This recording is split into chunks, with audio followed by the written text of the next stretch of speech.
All right, ladies and gentlemen, welcome to Torah Studies. This is our weekly look at the Torah portion. Hi, Doreen. Good to see you. Glad you made it. Larry writes in the chat that that the new Torah Studies book is available on Amazon. Yes, that is true. If you would like to pick up that book, you can look on Amazon. Just make sure it's the right one. Or you can just email me, or maybe I'll send out the link to everybody. If you want to order the book, you definitely can. Always recommend it. All right, let's begin. As I mentioned a few moments ago, this is our last Torah Studies of the year. Kidding, not the last of the year. It's the last of 2025. Don't worry, next week we're back at it. But I think it's interesting that it coincides perfectly with the end of the first book of the Torah. Right? So this week, this Shabbat, we conclude the book of Genesis, the book of Bereshit. And I feel like starting off tonight's class by doing a bit of a big picture of the book of Genesis and kind of where we're at right now in the biblical narrative. So it's interesting because, the book begins with the story of creation. It quickly devolves into the sin of Adam and Eve and the general corruption of mankind and the generations to follow. We then learn about Noah and the ark and the great flood that wipes out humanity and how the survivors of the flood rebuilt humanity. And then we have some more narrative, more generations, and then we get Abraham and then Isaac and then Jacob and then Joseph. And for a few Torah portions, Vayechi, Miketz, and Vayigash, the last three Torah portions, the story that the main character has been Yosef. And this week is Vayechi. And it's kind of the end of the patriarchs. It's the last, years and the last moments of Jacob's life. And the name of the Torah portion is Vayechi. And Vayechi means, and he lived. Vayechi Yaakov, Be'eretz Mitzrayim, Sheva Esrei Shana. Something like that, I'm paraphrasing. I may not get the exact Hebrew quote right. Jacob lived in the land of Egypt for 17 years. That's how it begins. That's how this week's Torah portion begins. And we know something interesting when it comes to Hebrew numerology. Right? Every Hebrew letter is associated with a number. The Hebrew word tov, which means good, the Hebrew word tov is numerically equivalent to 17. Tes is 9, Vav is 6, and Bet or Beis is 2. So 9 plus 6 plus 2 is 17. And so the commentaries say that the 17 years that Jacob lived in Egypt were the best years of his life. The Tov ist, the best years of his life. Why were they the best years? Very simple. He was with the mishpacha, he was with the family, right? Think about it. From the time that his kids were coming of age, there was all this drama. The drama with Dinah's abduction, the drama, first, his wife, and I'll circle back to this a little bit later. His beloved wife, Rachel, passes away while giving birth to Benjamin, the youngest of sons. And then Dinah, his daughter, is abducted. And then Joseph is sold by his own brothers and framed, as being killed. He's got a lot of drama. Finally, he's reunited with his whole family and everyone's living peacefully for 17 years in Egypt. And it's a machaya. It's a pleasure. I also want to mention the following. There's a lot of...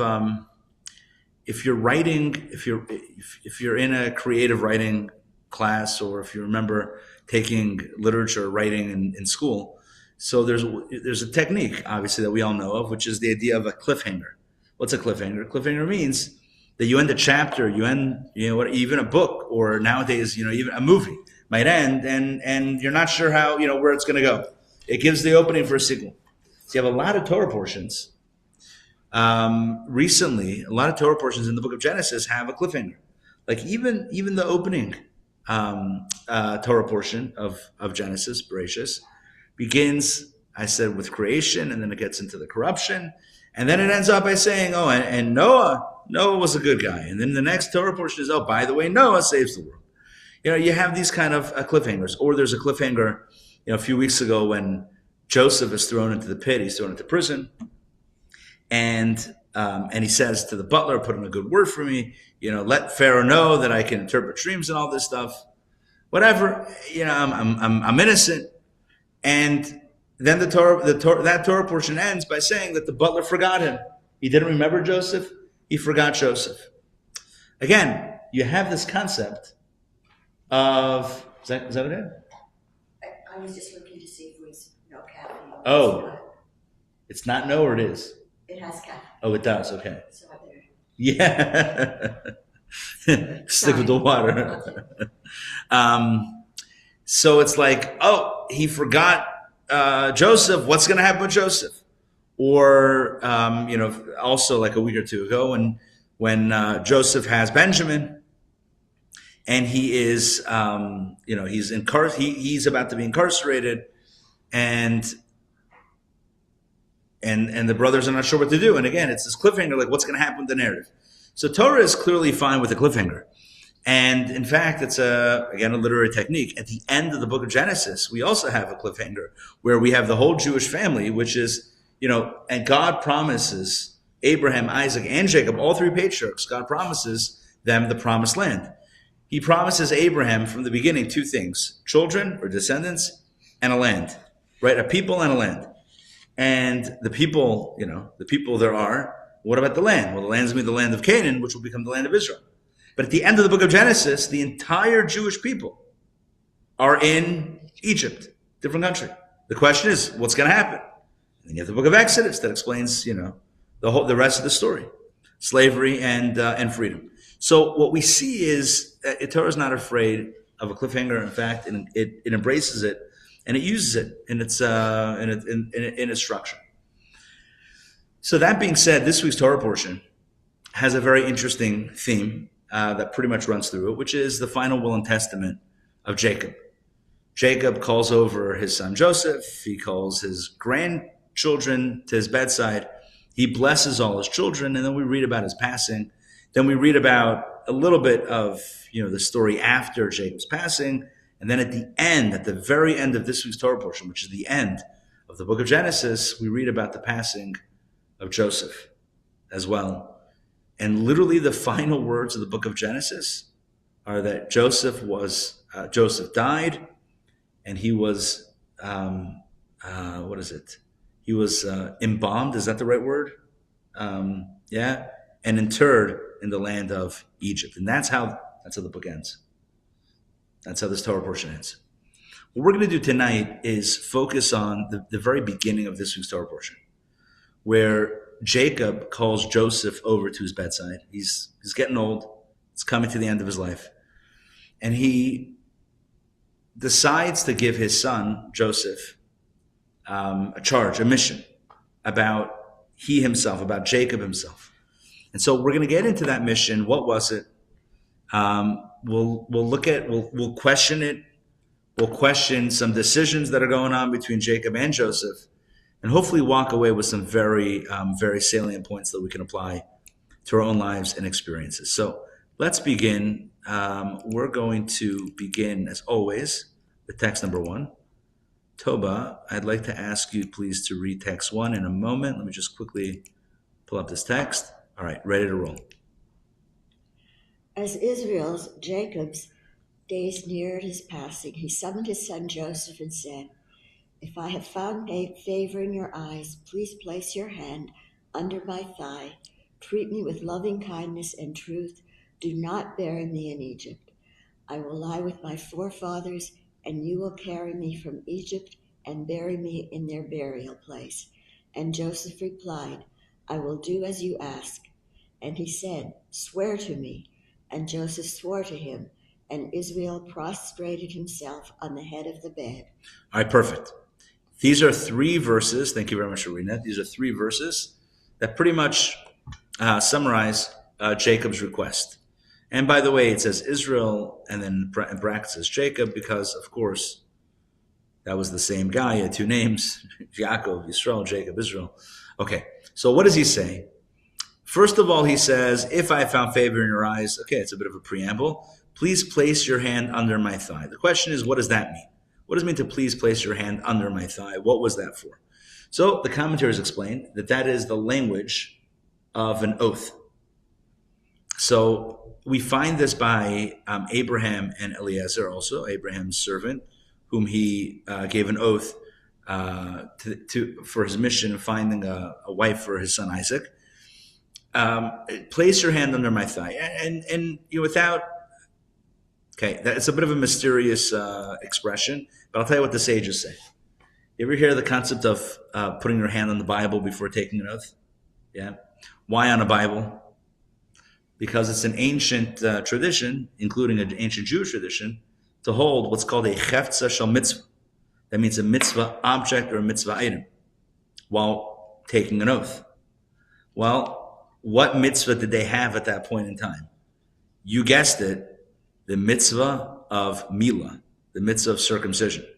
That was the only mitzvah, the only unique mitzvah that that Abraham received. Remember, there were 7 Noahide laws, and the Torah, the rest of the Torah, had not yet been given formally. So the only commandment that was unique to the Jewish people at that point in time was the mitzvah of milah. So place your hand under my thigh. All right, yeah. To what degree? I don't know. But in that vicinity, that's the old hand on the Bible situation. That's what the commentaries say. What is the nature of the oath? What is the nature of the oath? The nature of the oath is, make sure not to bury me, do not bury me in Egypt. And he calls it a chesed ve'emes, a kindness and a truth. And you know what it says? It says someone who helps someone in their final journey, meaning to their resting place.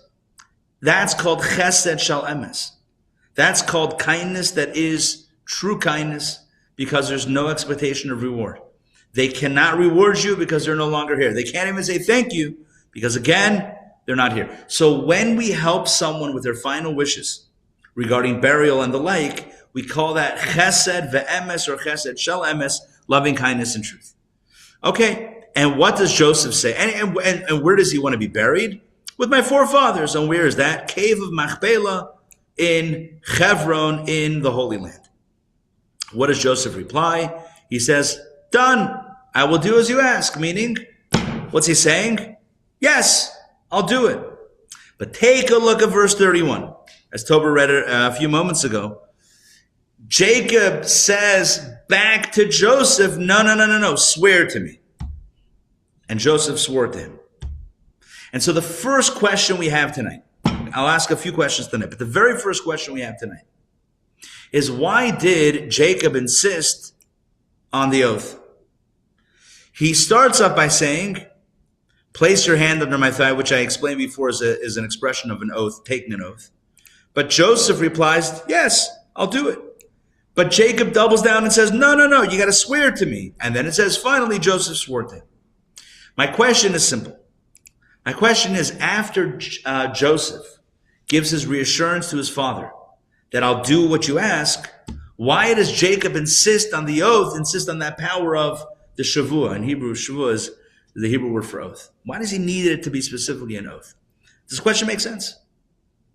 Now, I mentioned before that this expression of place your hand under my thigh and take an oath, that expression is used once before.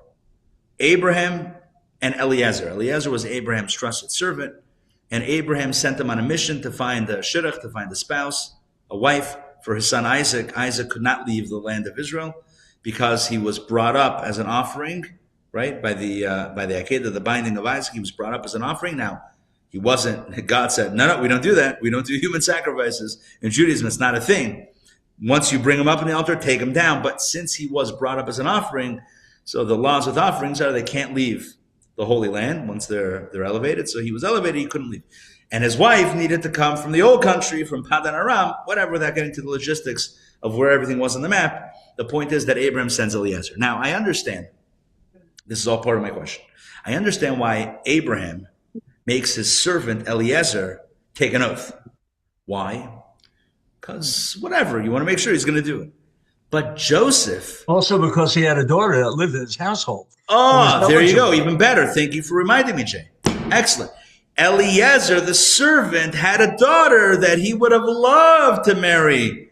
He would have loved her to be married to Isaac. So he had his own, he had his own agenda. People say, I couldn't find anybody. So Abraham's like, you got to take an oath. But here's my question tonight on this week's Torah portion. Jacob and Joseph, the relationship, super tight, right? Remember, Joseph is his beloved. He's the guy he gave the multicolored coat to, right? He loved him. Joseph had demonstrated consistently his dedication and love to his father. So why is Jacob insisting that Joseph take an oath that he's going to bury him in Egypt? He says, I'll do it. He says, no. You got to promise. You got to swear. What's the need for the oath? He said, he'll do it. He'll do it. Remember, Joseph is second in command. Joseph is the viceroy. Joseph is the one who has been taking care of the whole family for at least 17 years. So what's the problem? What's the issue? Why the need for the oath? It's almost like, give you an example. It's almost like, if you engage, I don't know. I'm thinking of this on the fly. There's certain individuals, son, little Chaverim rescue mission. All right, thanks. So there's certain people that you would only engage in a deal with if you had a written contract. Yeah. But then there's certain people, and hopefully, your family would be included, where you might not need a written contract, right? You might just be like, okay, we're doing this. I'm not suggesting, right, that all cases are the same. Obviously, it depends on what's going on. But there's certain situations where you trust the people that you trust. And so Jacob, certainly we would think, should have trusted Joseph when he says, I'll do it. That should have been enough. So the first question of tonight's class is, why does he make him take that oath formally? Okay. Well, the commentaries deal with this. It's not my question. It's not an original question. It's a classic question. The commentaries deal with this, and we have several answers that are given. We're going to focus on preliminarily one tonight, and then we're going to go much, much deeper to what the mystics say. So the way we're going to do this is looking at the commentary of, I believe, Nachmanides, the Ramban. Share my screen once again.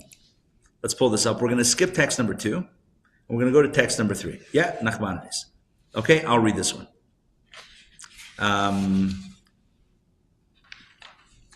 This is Ramban Nachmanides' commentary on the verses in question. And by the way, you see in his bio, 1194 to 1270, that's when he lived. So he's one of the classic medieval Jewish scholars and commentaries. All right, here we go. Jacob did not suspect his righteous beloved son would disobey his father's instructions, and his words, and his own words, I will do as you ask. Meaning, that's not why he had him repeat it as an oath. He believed him. Jacob asked for an oath to make it difficult for Pharaoh to refuse. Pharaoh might want to keep Joseph in Egypt and tell him to send Jacob with his brothers and servants. Or Pharaoh might insist that the prophet Jacob be buried in Egypt, bringing honor and merit to Egypt. Meaning there was a concern that Pharaoh would try to interfere with his little plan. Forcing Joseph to take an oath would make Pharaoh hesitate because asking someone to betray their oath is wrong. Being bound by an oath would also force Joseph to try harder, and this is precisely how it played out. And indeed, basically he's saying that, Pharaoh did try to block it, but when Joseph said, I took an oath, Pharaoh's like, all right, fine, then you can do it. By the way, I do want to add something to this. Very important. It says, there is a midrash that says that Pharaoh did try to block it, and he tried to say, no. Oh, I gotta explain. Remember the prophecy? Sorry. Remember the dream? Hold on one second. Remember the dream where Pharaoh had a dream of the fat cows and the thin cows and the robust ears of grain and the thin ears of grain, whatever. So that was, as Joseph interpreted, that was a kind of a prophecy or a portent in the future that there would be 7 years of plenty followed by 7 years of famine. But did you know that famine only lasted for 2 years? Yeah, it only lasted for 2 years. What happened? Jacob came down to Egypt in year 2 of the famine. So when Jacob came down, the holy patriarch Jacob, the famine ended. Pharaoh knew this. There hadn't been a bad year for Bitcoin. I'm sorry, I meant for Egypt. I'm kidding. Right, there hadn't been a bad year in Egypt since Jacob had come down. And now Joseph comes to Pharaoh and says, he called him Pharaoh. Hey, Pharaoh. I'm kidding, I don't know what he did. He said, Pharaoh, my dad asked me to take him back to Israel, or Canaan, whatever it is, to bury him there. I'll be back in a jiffy. Can you imagine what Pharaoh says? I don't think so. He's like, this guy is, you think that little lucky rabbit's foot hanging from the little car dash, you think that old hockey jersey that you never washed after, the Penguins won the Stanley Cup in 90, you think that's a good omen, right? As a Pittsburgh guy, right? You think that's a good omen? You kidding me? It's a really good omen? Keeping Jacob right here in the land of Egypt. So Joseph says, I hear you, but I promised. Pharaoh says, this is a different medrash. This is not exactly what Nachmanides is what we just read. Pharaoh says, so break your promise. Listen to this. Joseph says, if that's the case, if I'm breaking promises, I'm going to break another promise. And Pharaoh backs down. You know what that promise was? It was a secret. You ready for this? When Joseph interpreted Pharaoh's dreams and was appointed the viceroy, Pharaoh gave him a test to make sure that he was worthy of being appointed viceroy over Egypt. And the test was, how many languages do you know? And you know what? Joseph knew all 70 languages of the world at the time, plus one that Pharaoh himself did not know. You know which one that was? It was Hebrew. That was Hebrew. And he knew one more language than Pharaoh. And so Pharaoh said, promise me that you'll never let anyone know that you know something I don't. And Joseph said, deal.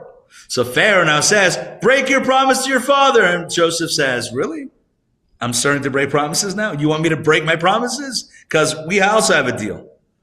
That was a little leverage, little old school leverage that Joseph had. So now, according to Nachmanides and this medrash, you kind of mush it all together. It makes sense.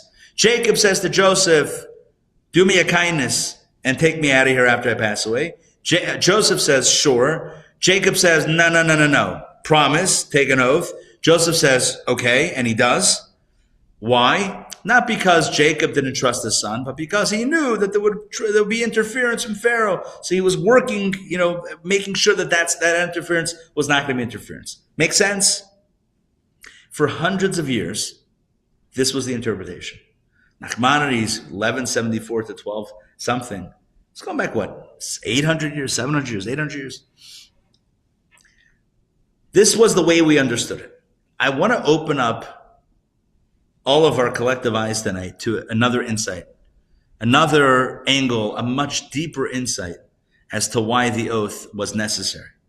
So everything that I've said up until now is accurate and true.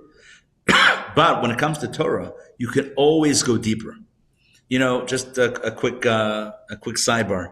It says, Shivim Panim La Torah. There are 70 faces or facets to Torah. Think of a diamond. Think of like a beautiful gem, right? And you're looking at it and it's sparkling. And every time you give it a rotation, every time you turn it, it kind of sparkles in another way. It's the same thing that's true with Torah. Every time you look at it from a bit of a different angle, you see something new. That's one kind of a framing of it. Another framing is Torah has layers of depth. 4 layers: Pshat, Remez, Drush, Sod, the simple meaning, the allegorical meaning, the homiletical meaning, and of course the mystical meaning.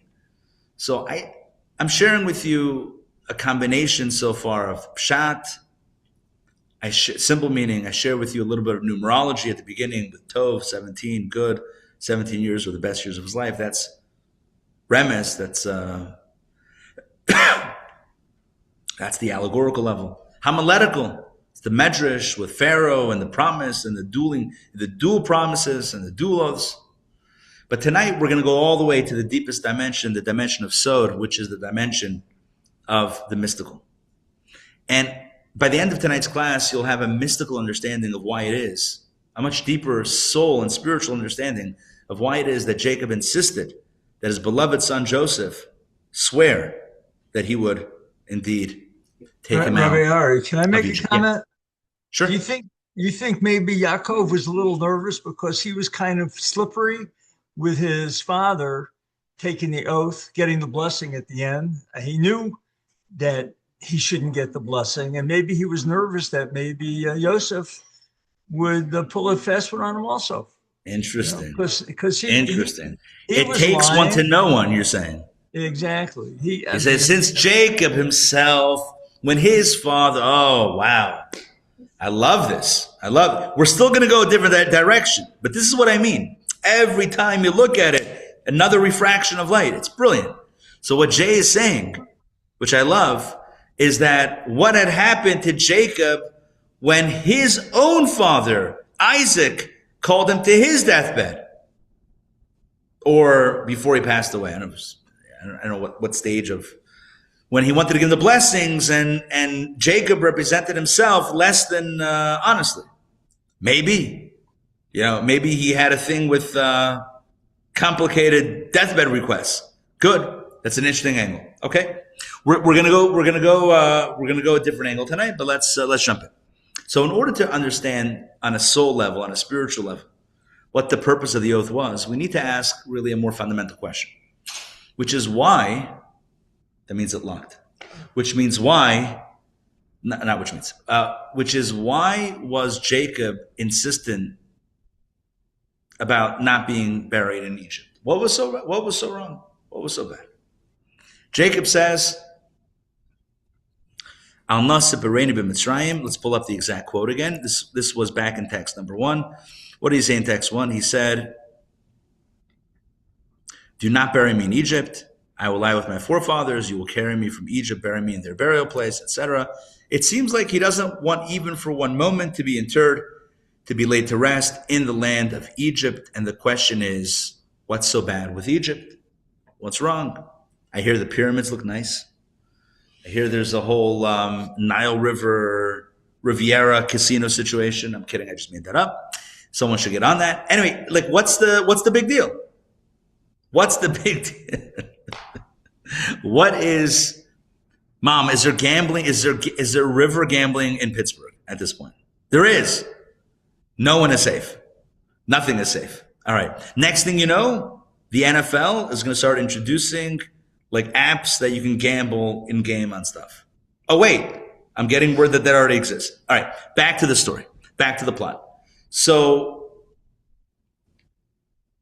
why was Jacob so insistent and averse, insistent on being taken out of Egypt and averse to being buried in Egypt? What was the issue? Now, I want to frame this question with a little bit of contrast, because that always makes questions a little bit richer. You know who didn't have a problem being buried in Egypt? Joseph. Joseph didn't have a problem being buried in Egypt. At the end of this week's Torah portion, I even dropped a breadcrumb, or as they call it in gaming, an Easter egg, before, to mix metaphors, before earlier in the class. I told you the end, the very last verses of this week's Torah portion. How does the book of Genesis end? Joseph died. He was embalmed and buried in Egypt. Guess who had no problem being buried in Egypt? Joseph. And Jacob, his father, get me out of here. Get me out of here quickly. Don't even lay me to rest. No monkey business in Egypt. I want to get out of here. What's going on? Meaning, if it's no good, then Joseph should also say it's no good. And if it's okay for Joseph, why is it not okay for Jacob? That's the question.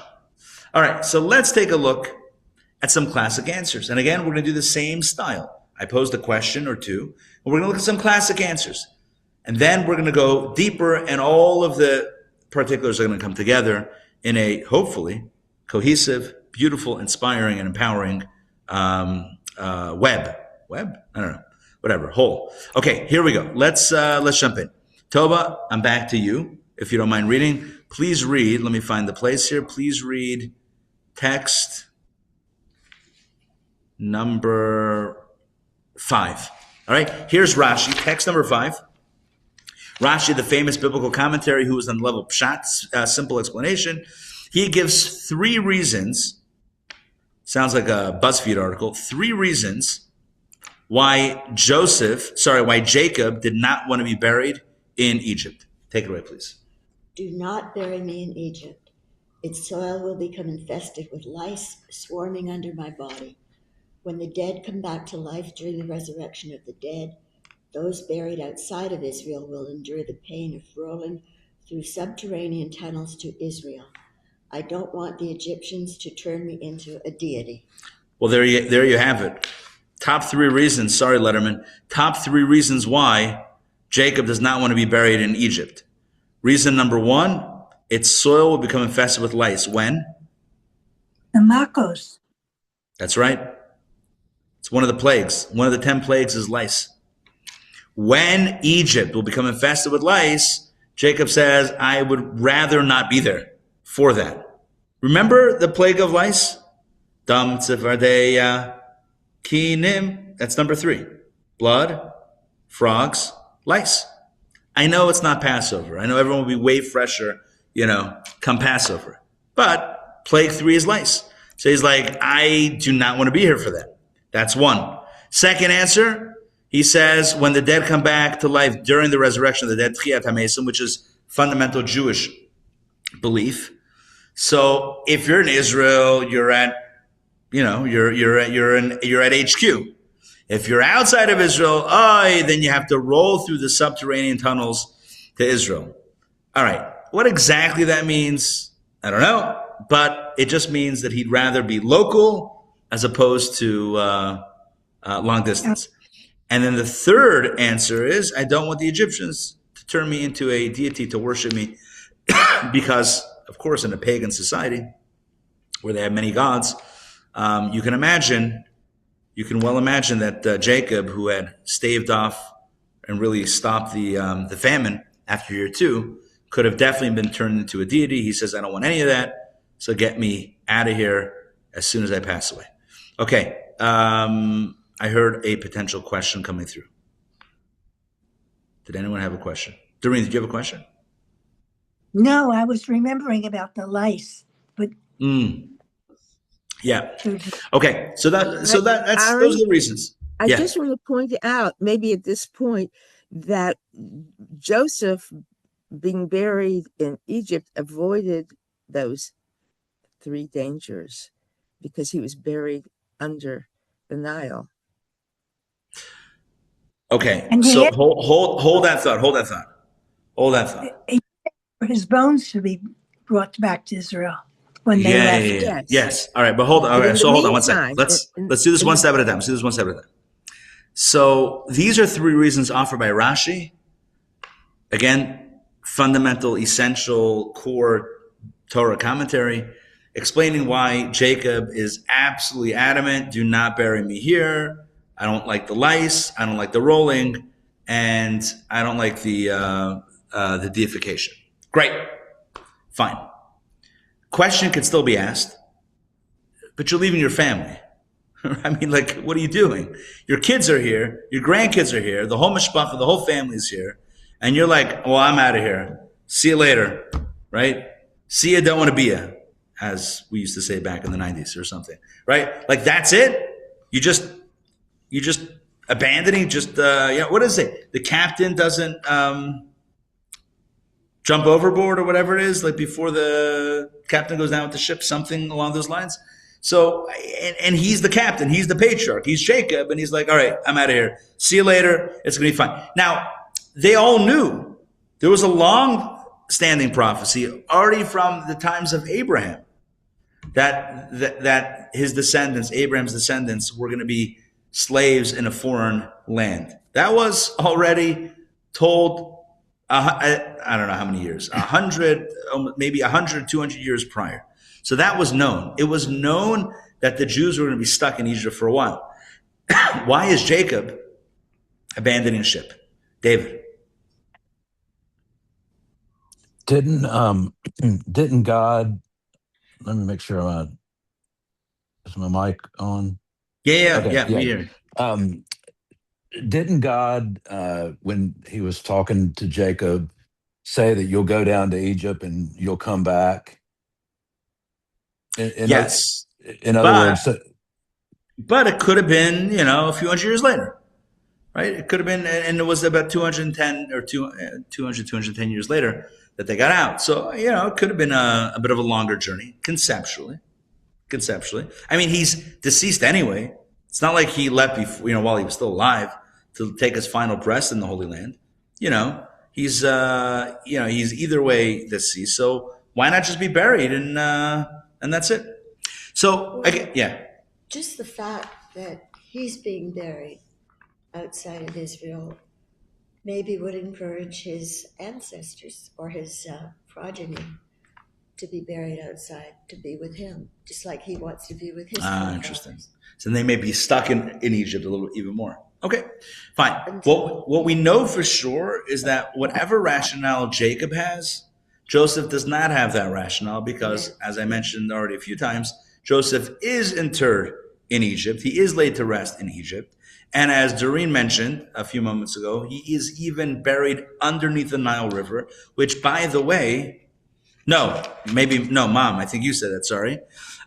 Even buried underneath the Nile River, but that was not per his own request. That was by the request of Pharaoh, because Joseph and his family had brought blessing to the land of Egypt, and the land of Egypt is irrigated by the Nile River because it's a very arid country, and so the Nile River used to overflow its banks when things were working well, and it would irrigate the land. They had tributaries and a whole irrigation plan that was set out.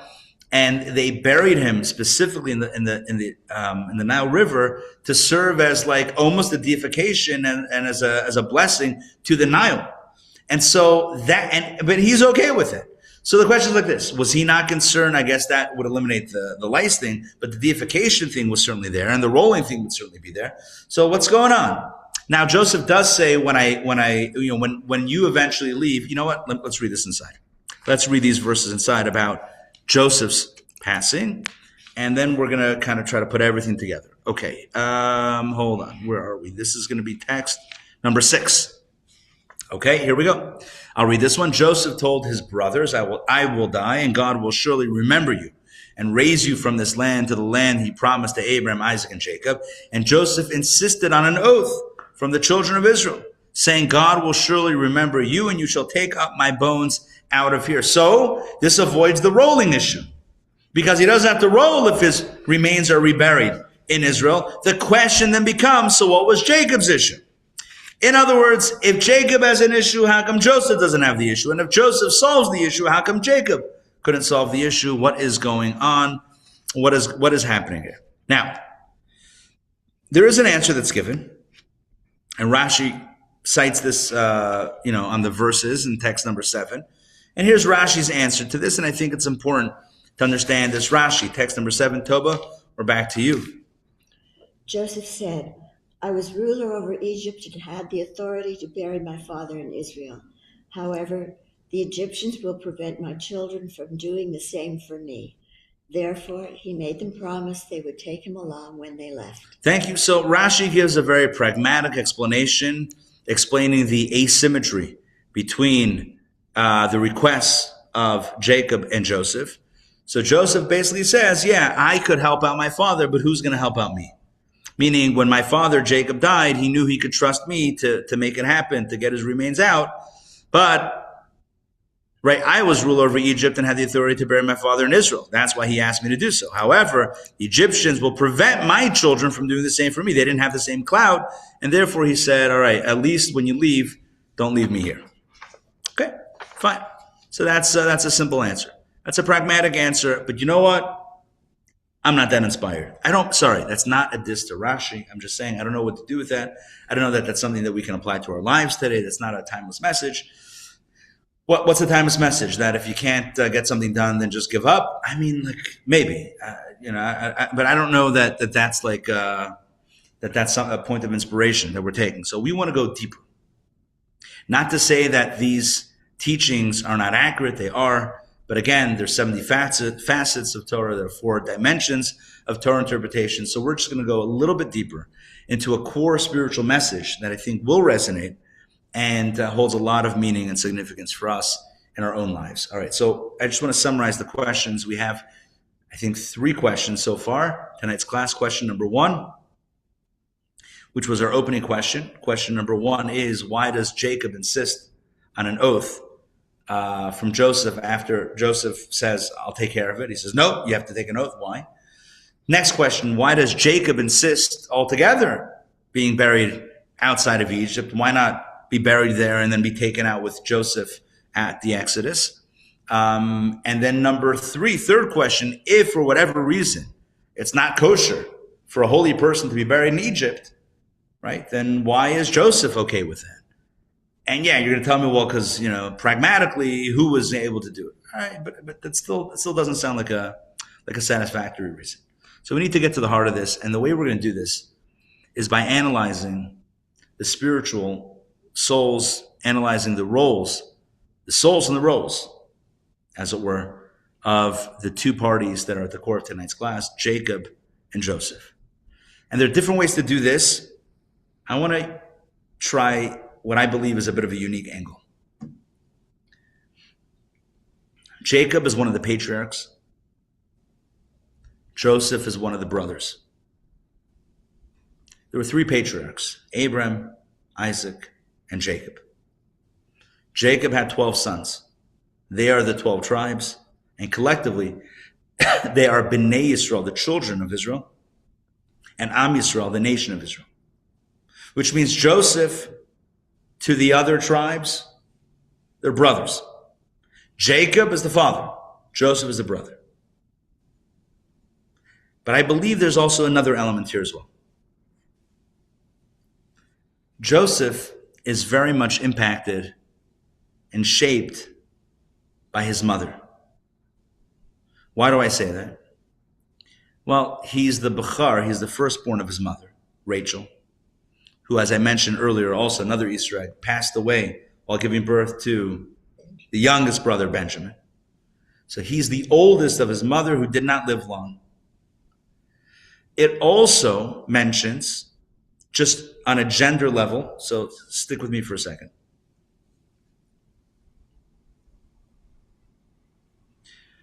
Okay, I mean, in my head, I'm thinking, like, how deep do we get into this? Dinah and Joseph, according to one medrash, were switched. So there is Leah was supposed to have another son, but that would have been 7 sons, and then Rachel would have only had 1 son. So somehow prayers were able to switch the fetuses. That being said, let's leave that aside. The Torah tells us something interesting about Joseph. The Torah says, it's either the Torah or the commentaries, but famously, and I'm sure many of you have heard this, that Joseph was mesalsel b'sayros. He would play with his hair. Has anyone heard that before? No? He would look in the mirror. He would as you log onto Zoom before you enter, it gives you a preview. It's like, oh, okay, how's it going? Okay, yeah. Looking good, looking spiffy. I keep on doing the same thing. I have no other emotions. Anyway, so he's mesalsel b'sayros. He was like, now, and his brothers kind of made fun of him. We live in 2025, so everything's, everyone's looking in the mirror. That's fine. But back then, it was more of a feminine trait. Here's what I want to say. That Joseph, almost when his mother passed away, almost, not exactly, stepped into a matriarchal role, with Jacob being and remaining in a patriarchal role.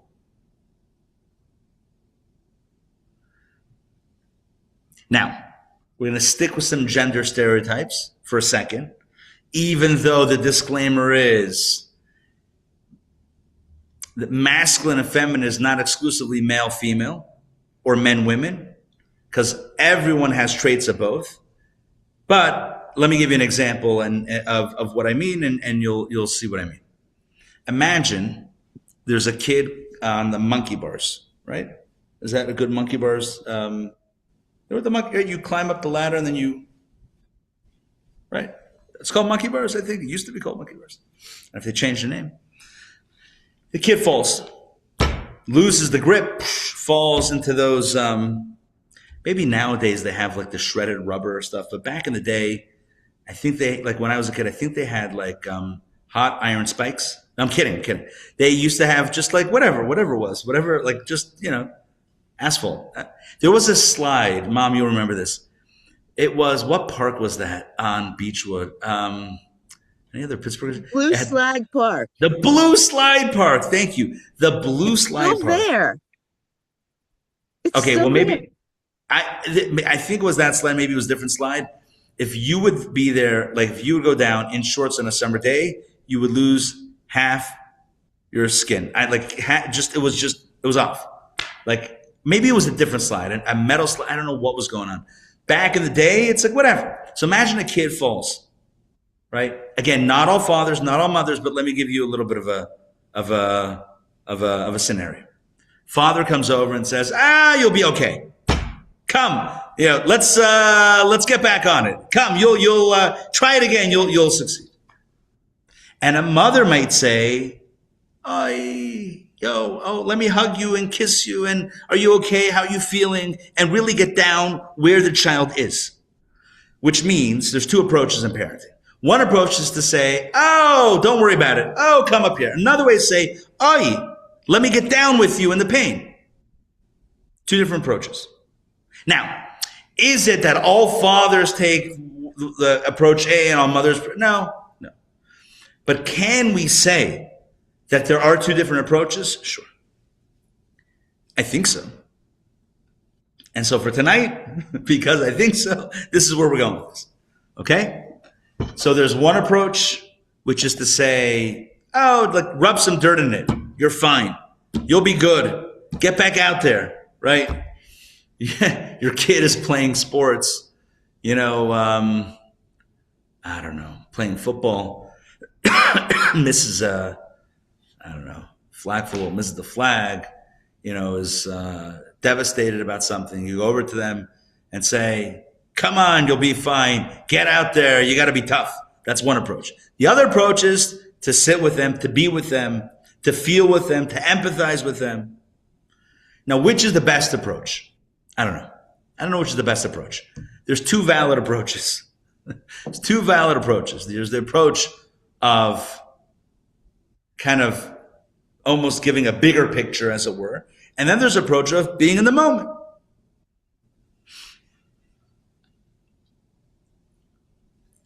And I'm going to roughly, based on Kabbalah, roughly divide it into the masculine and the feminine. To give you a sense of this, let me backtrack. Or let me just stop to give you a sense. I'm going to get there in a second. So what was going on? The Jewish people were facing now 2 centuries of impending exile, galut, slavery in Egypt. And so the question is, what's the best way to help? One way to help is to say, you'll be good. You'll be strong, chazak. You can do it. You can get over this. You can get through this. You're going to come out stronger. That's one approach. The other approach is to say, I feel your pain. I'm here with you. I'm sitting right next to you and I'm in your pain. The first approach is the approach of someone who's outside the problem, who says, let me give you a vantage point of not being stuck in the problem. Like long term, this is going to be good for you. So don't stop. You can stop crying now because this is actually a good thing. Or this is actually a necessary thing. Or it's actually a learning experience, whatever that is. That's the outside perspective. The inside perspective is, I don't care if what it's going to lead to tomorrow. Right now, you're in pain. I'm with you. I'm in pain. We're crying together. Jacob and Joseph. Jacob says, take me out of here. Why take me out of here? Because I want to be able to give you the perspective, the bigger picture of someone who's not in the pain with you. Because if everyone's in the same place, who's going to give you a perspective to get out? You need an objective perspective. You ever have a problem that you can't solve when you call up someone and they give you a solution and you're like, how come I didn't think of that? You know the answer? You know what the answer is? The answer is because you're stuck in the problem. And sometimes you can't get out of your own problem. In fact, there's a beautiful Talmudic passage that speaks to this idea. And wouldn't you know it, we have it right here. Take a look at, one second. Take a look at text 10. Text 10. I'm going to read the story. Rabbi Chia fell ill. Rabbi Yochanan came to visit and asked, do you enjoy suffering? Rabbi Chia replied, I don't like suffering and I don't like its reward. You know the expression, no pain, no gain? I don't want the pain. I don't want the gain. I don't need the gain. I don't want the pain. Rabbi Yochanan said, give me your hand. He gave Rabbi Yochanan his hand and was miraculously cured. Rabbi Yochanan, that same rabbi who healed the other guy, fell ill. Rabbi Chanina, a different guy, Chia, Chanina, two guys. Rabbi Chanina came to visit and asked, do you enjoy suffering? Rabbi Yochanan replied, I don't like suffering and I don't like its reward. Rabbi Chanina said, give me your hand. He gave Rabbi Chanina his hand that was miraculously cured. So the Talmud asks, why didn't Rabbi Yochanan cure himself? He was able to cure Rabbi Chia, and yet he needed Rabbi Chanina to cure him? Why not? If he was a healer, why didn't he cure himself? You know what the Talmud answers? Evidently, this is what people mean when they say prisoners can't free themselves. You always need someone on the outside. Take it from me, who used to be on the inside. I'm kidding. So here's the deal. That was a joke. So you always need a getaway driver. You need someone on the outside. You need someone on the outside to get you out. Right? If we're all stuck in the same place, there's no one to get us out. The role of Jacob, the role of our patriarch Jacob, was to be on the outside, was to give the objective perspective, was able to say, look, I know this is tough. I know there's a lot of suffering going on, but can you imagine the light that comes at the end of this dark tunnel? The darker the tunnel, the brighter the light, the greater the reward, no pain, no gain. This is going to be the greatest, what goes down must come up, whatever it is, like all of those things, all those messages, the perspective, the energy, the strength from outside, that's what he was given. So he says, don't bury me here. I don't want to be stuck in the same problem, in the same situation, in the same space as the slavery, as the suffering. I got to be outside to be able to help and to grant that perspective. What does Joseph say? Joseph says the opposite. Joseph says, my role is not to help get you out. My role is to keep you going while you're in. I guess the other one also keeps you going, knowing that you can get out. But I want to be here with you. I want to be here through in the same land of Egypt. I want to be with you and together with you through thick and thin, through all the suffering, through all of the the horrors of that were that ancient Egyptian slavery. I want to be here with you in that, and I am with you. And whenever you're having a terrible day, I want you to know that I am right here with you, and I didn't leave, and I'm not anywhere else. I'm right with you. That's the Joseph approach. And you know who else had that approach? His mother, Rachel. I said already twice that Rachel passed away at a young age. You know where she's buried? Where's Rachel buried? On the way to... That's right. That's right. Bethlehem. Bethlehem. You know where she's not buried? She's not buried together with the other patriarchs and matriarchs in Hebron and the Cave of Machpelah. And you know why she's buried on the road? You know why? Children. That's right. People could bear witness when they leave on the way to Israel. No, the other way. When they were being taken from Israel by the first temple's destruction by the Babylonians, and when they were taken, bound in chains, hands and feet together, chains, being taken, exiled from Israel to Babylonia, they would walk by. That was the road she was buried hundreds of years earlier. Hundreds. 1,000 years earlier. She said, bury me here on this road so that I can be there with my kids 1,000 years later in their suffering in this place. That's a mother. A father says, again, that's not gender specific. Don't worry. Two different modalities. I'm just using father, mother. The father says, Let me help you. Let me give you perspective. It's not so bad, or maybe it is so bad, but look at the upside. Here's how to figure it out. Men love to solve problems. Problem solvers. Give me a problem. I'm not necessarily going to empathize. I'm going to solve it. How do you solve it? Because you're outside it. And the matriarchal approach, the mom's approach, is to say, I'm not solving this. It's not about solving. It's about you knowing that you're not alone. I'm here with you. And Joseph was a good son to his mother. And Joseph says to his children and to his brothers, bury me right here. Now we understand the reason why Jacob and Joseph made their respective wishes. It wasn't about the lice. It wasn't about the deification. It wasn't about the rolling tunnels or rolling shutter on the cameras. It wasn't about any of that stuff. That was a joke. It wasn't about any of that stuff. You know what it was about? It was about Jacob saying, I want to be there for my kids and I need to be outside the problem to be able to help. And Joseph says, keep me right here. When you leave, take me when you go. But keep me right here for the next 210 years. You know why? It's not because I don't have any leverage anymore once I'm gone and my kids won't be able to convince Pharaoh to take me. That's practical. It's way too pragmatic. It's because Joseph says someone's got to be there with them. Someone's got to, crouch down to the child, give them a hug. I think we spoke about hugs a few weeks ago. Give them a hug and not let go, and to let them know I'm here with you and I'm not letting go. And your tears are my tears and I feel your pain.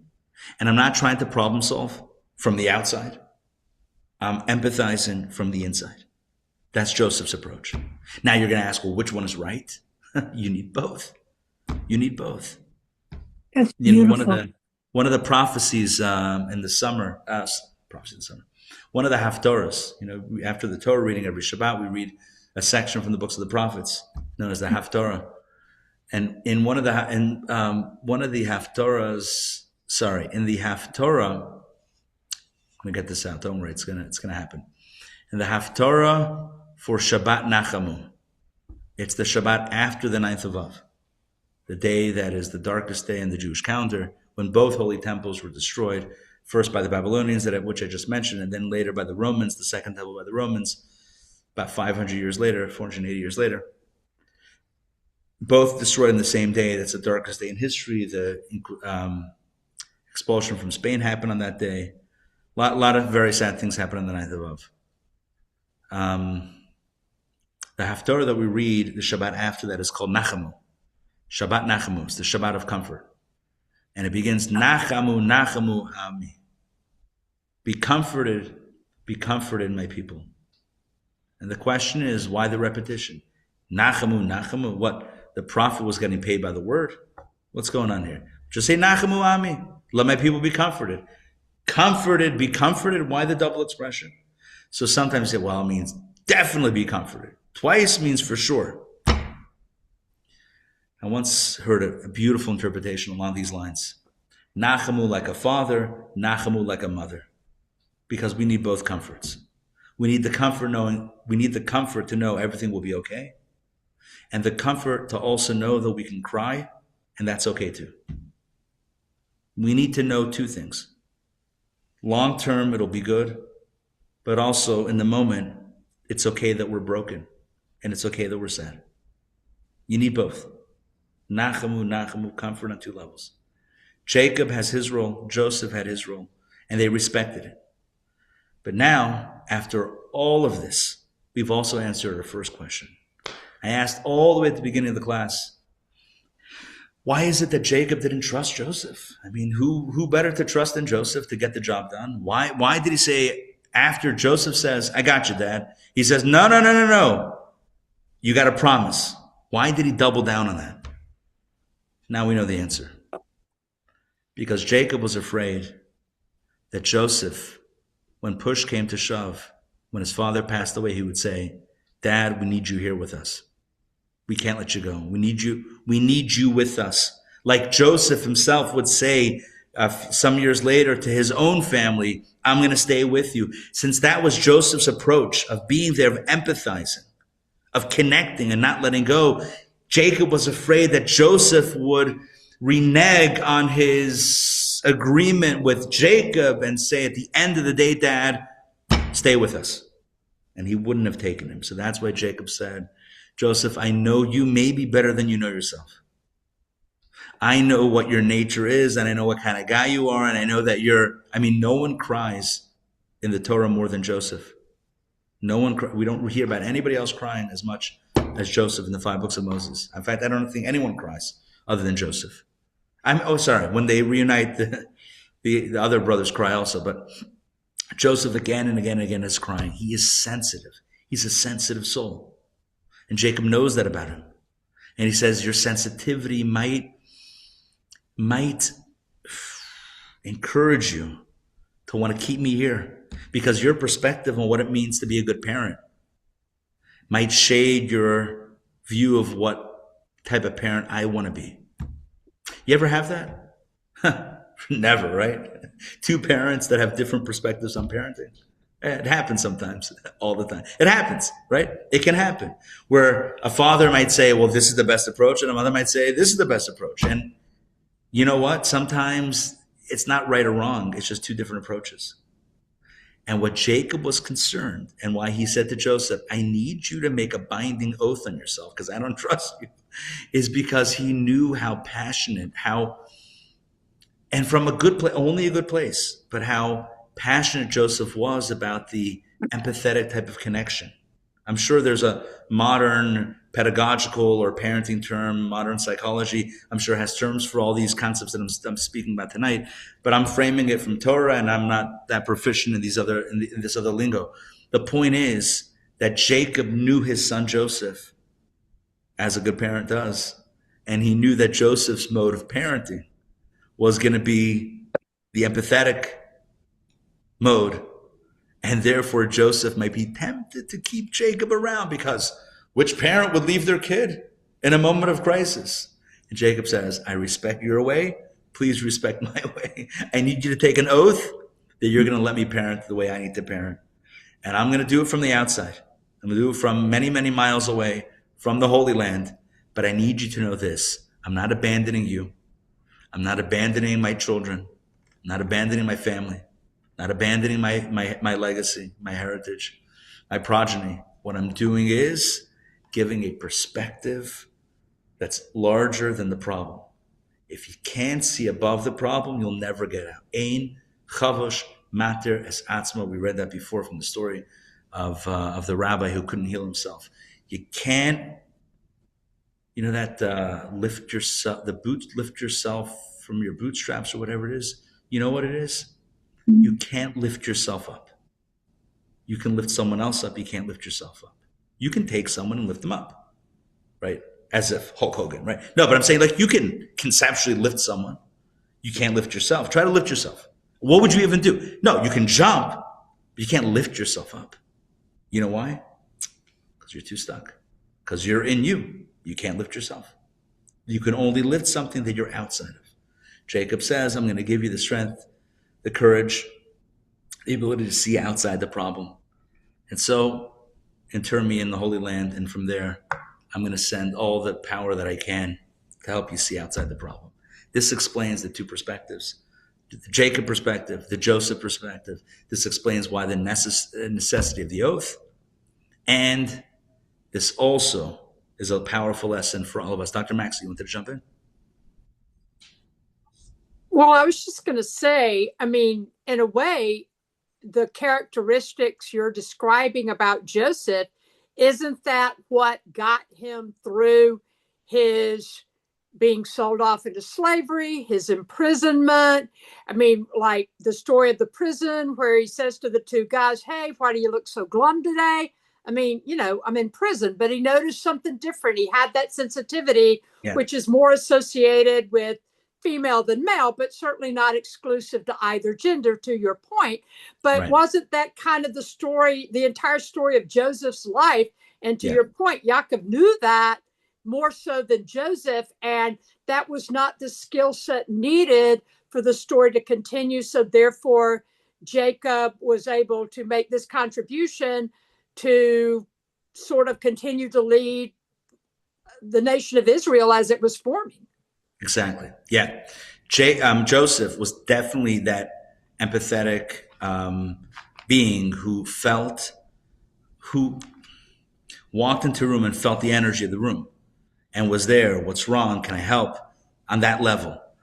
Jacob, not that he didn't feel, but Jacob felt like his role is, there's different things.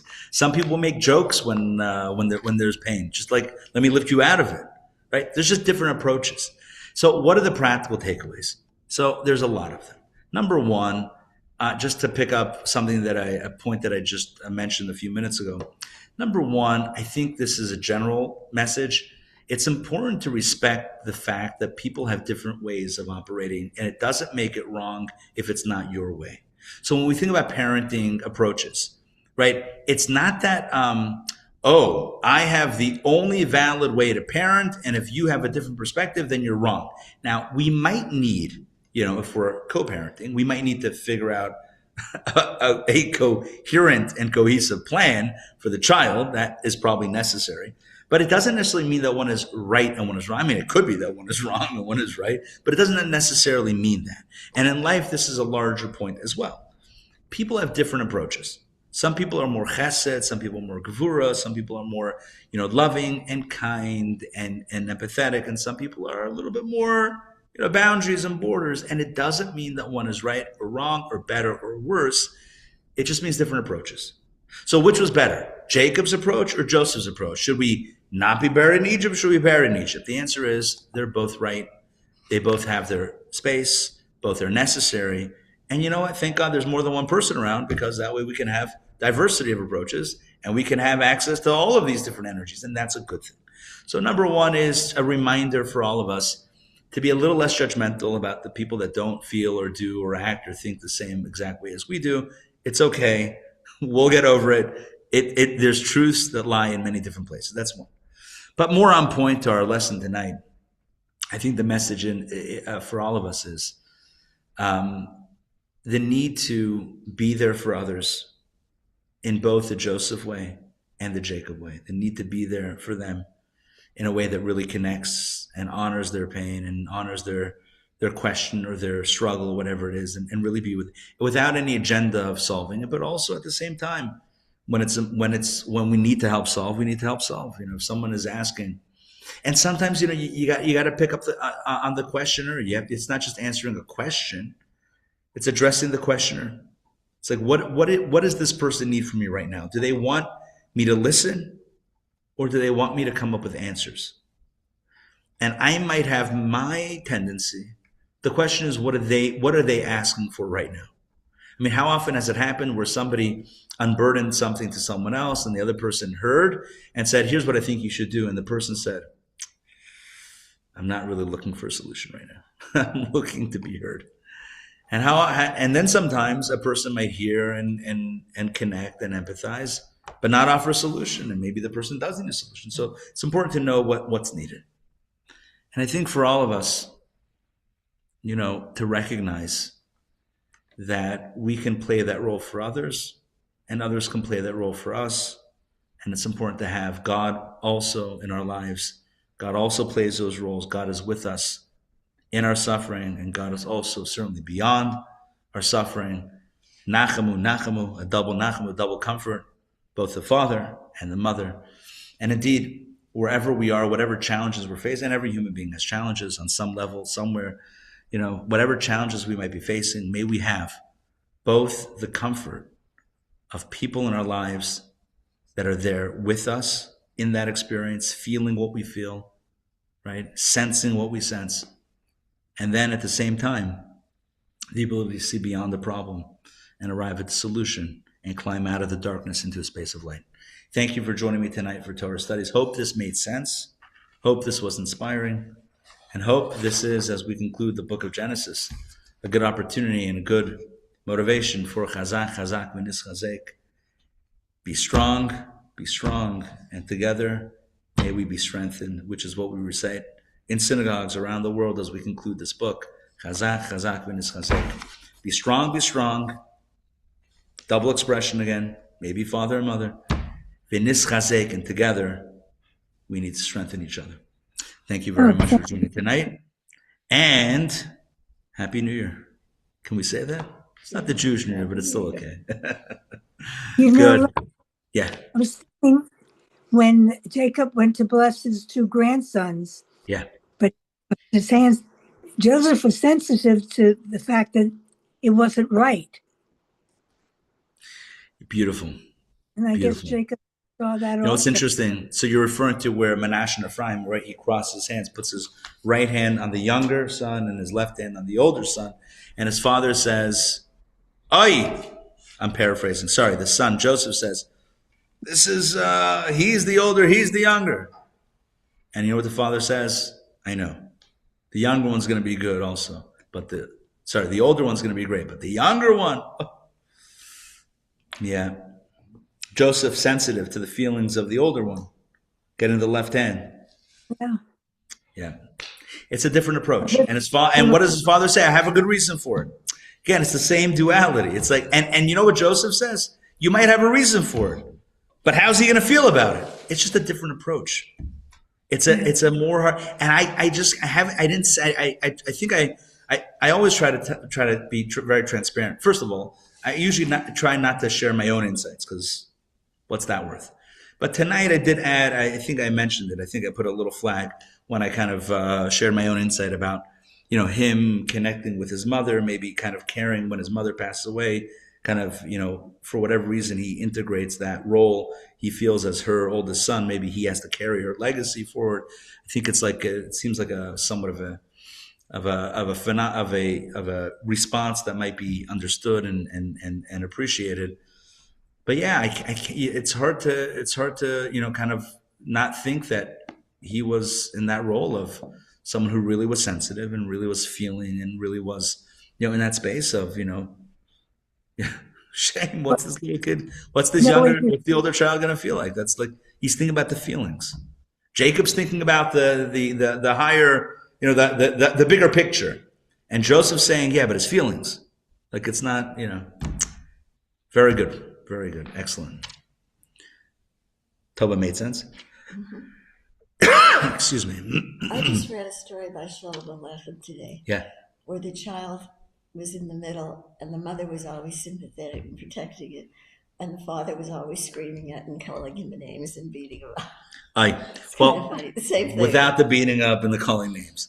But there's this, again, and just, again, for probably the third time or fourth time tonight, it's not gender specific, men, women, fathers, mothers, but it's more of like different energies. Anyone can have either or both or whatever combination. But the point is, these are two different approaches that I think are important to recognize and to honor. All right, thank you again for joining. I think that's it. I do want to mention a few things. What do I want to mention? Number one, no classes tomorrow. We don't have JLI back up yet. Thank you very much.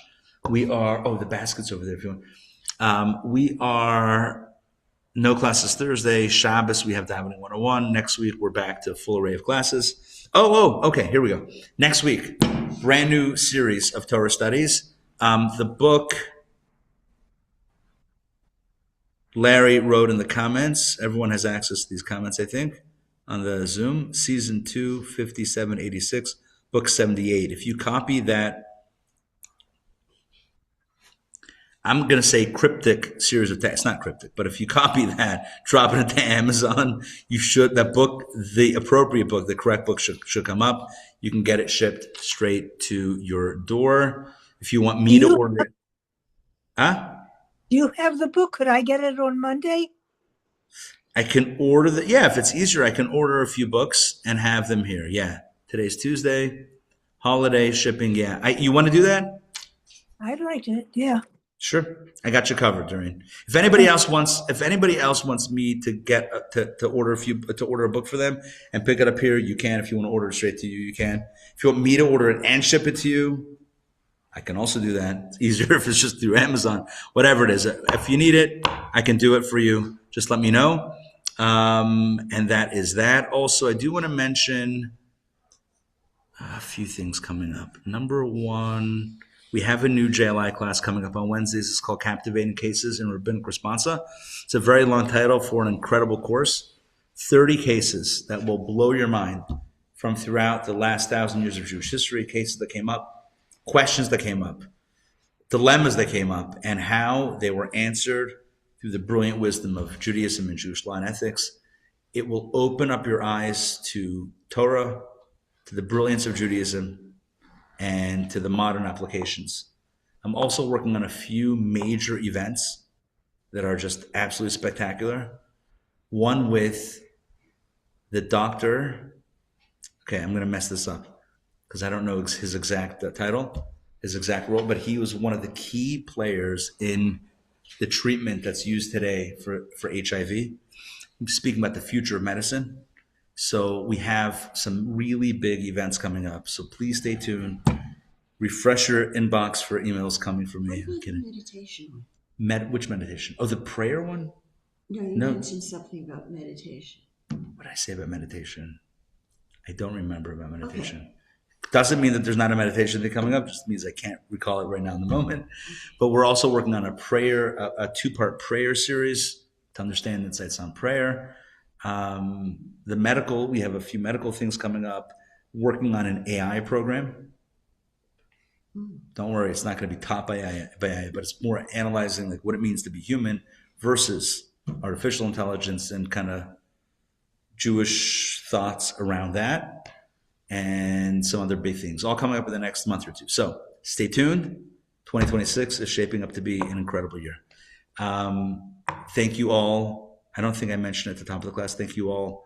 We finished a campaign last week. Thank you all for your support and for being a partner in what we do. And thank you for being part of this and the magic that we have here. And I want to wish everybody a good night and stay safe. In the new year, stay warm. Happy New Year. Happy Jew Year. Okay, Happy New Year. All right. We'll see y'all. Take care. Take care, everybody. Laila Tov.